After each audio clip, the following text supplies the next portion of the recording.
บายยามแรงสบายดียามแรงพี่น้องนอนสบายก็นอนสบายเอาว่ากินน้ำมันกันเด้อพี่น้องเด้อนี่เด้อนอนเฉพาะตู้เลย นอนทำประตูกินน้ำมันกันเด้อเอาโหลดมาเอาโหลดได้ครบโหลดอ่ะกินแล้วจะเป็นเอาแบบจีโหลดแหละ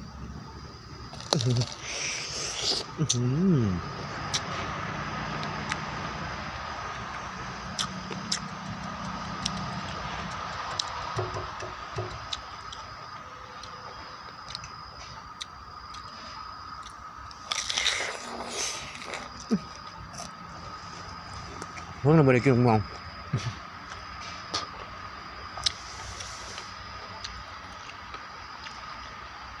ไม่ค่อยได้กินสม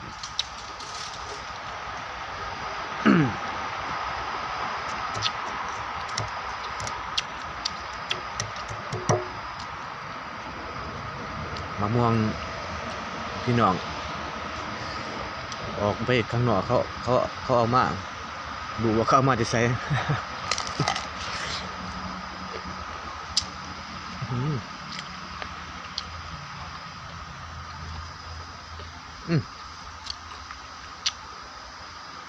ข้างบ้านเขาน่าจะยังมองผ่าไม่หรอมองอย่างเห็ดตัวหอมมองมันมองมันก็แล้วมองผ่าแล้วมันแตกกันจะผ่ามันมีซองสื่ออันเดียวกันบ่เลยจะได้บ้างสุกหวาน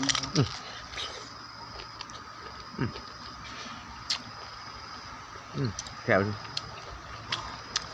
ร้อนกรอบหวานกินมาหมดใช่หรอเอาไปกินแล้วเสียวกินเสียว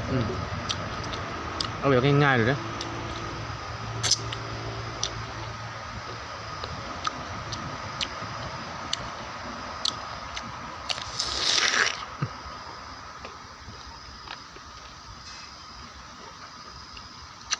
ตัวที่ห้อง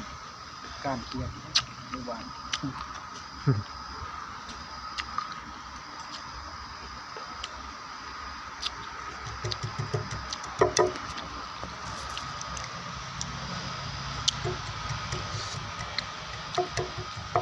เครื่องปรุงเขาจะเป็นข้าวหน่อ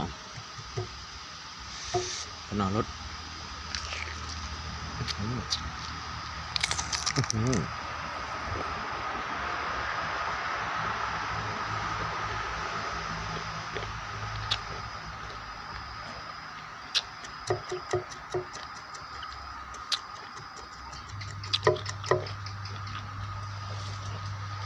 กินคนอ่อนช้อนน้ำ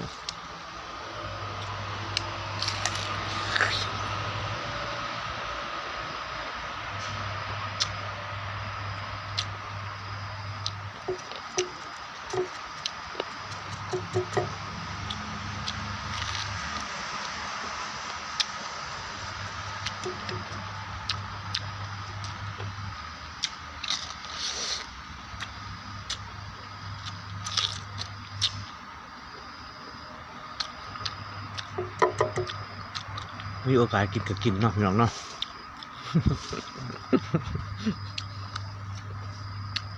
มีโอกาสกินก็กิน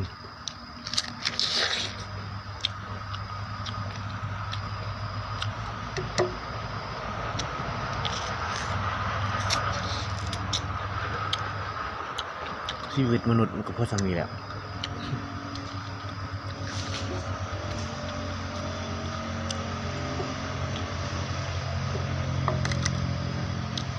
นี่อีกหน่อยหนึ่ง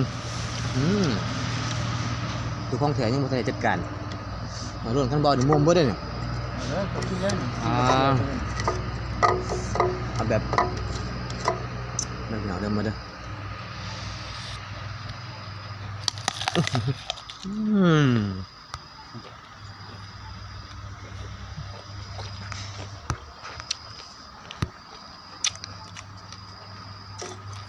เป็นคนมันเป็นคนมันใส่อะ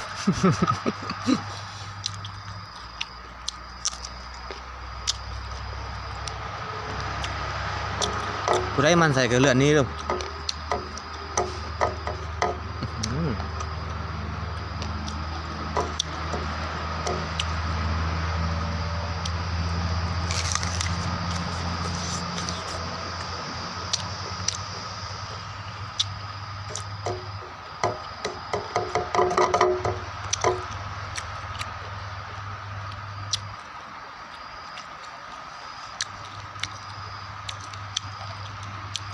บดเอามีดมานำ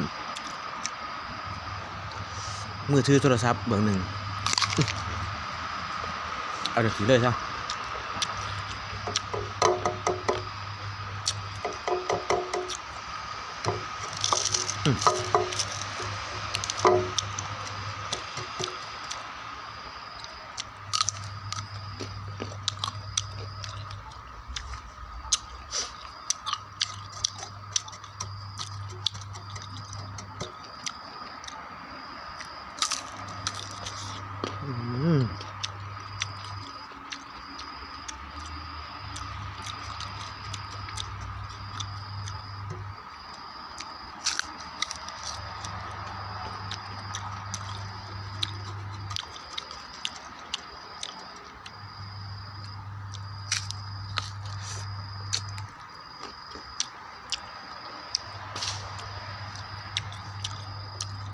แจ้หล่นคือหอดบ้านปะเจ้าคือหอดไต่เขียดปะพี่ยังเขียดปะ ซื้อเองมันต้น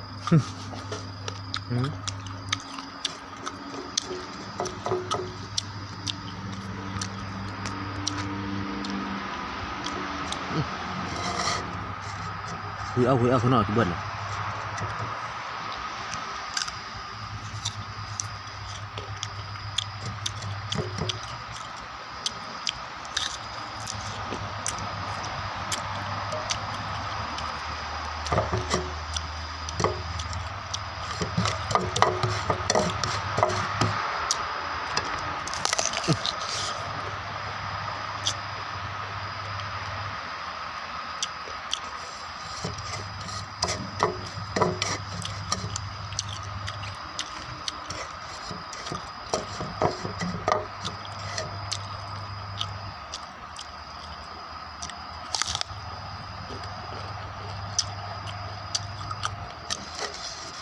ลูกจะนอนเว้น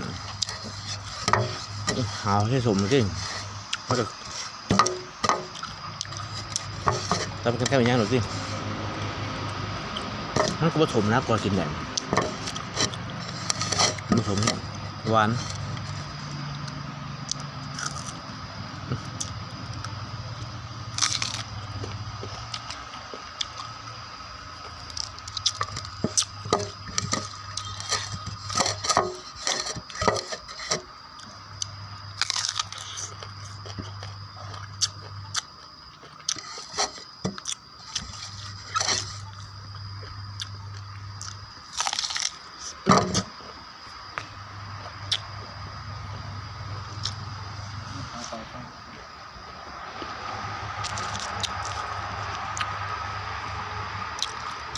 แซ่บๆ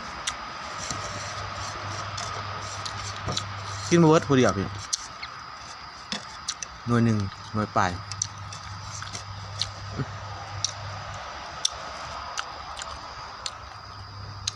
พอแล้ว